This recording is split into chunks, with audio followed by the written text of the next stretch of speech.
Technology is just a tool.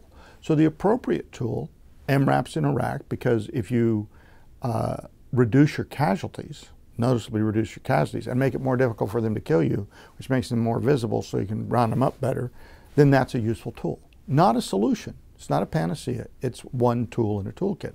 And that's what technology should be, a tool in a toolkit. Why do we keep buying tanks? Because there's evidence that tanks are useful. Herds of tanks? Maybe not. We're probably not going to see armored phalanxes charging across the desert or the plains of Europe.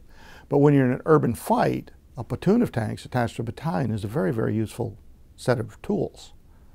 So the key is understand the tools you've got. And what I push for in the book is a balanced force.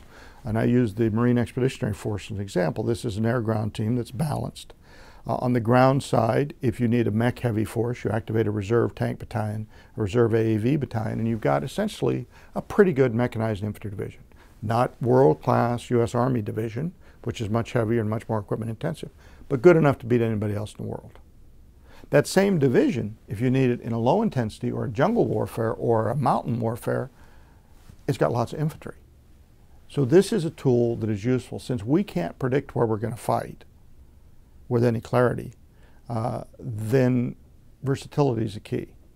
Now the U.S. Army, when we were facing the Soviets in Europe, built premier armored and mechanized divisions. Why? Because they knew where they're going to fight. If they're going to fight, it's going to be here and we got to win here. So they built the right structure for that.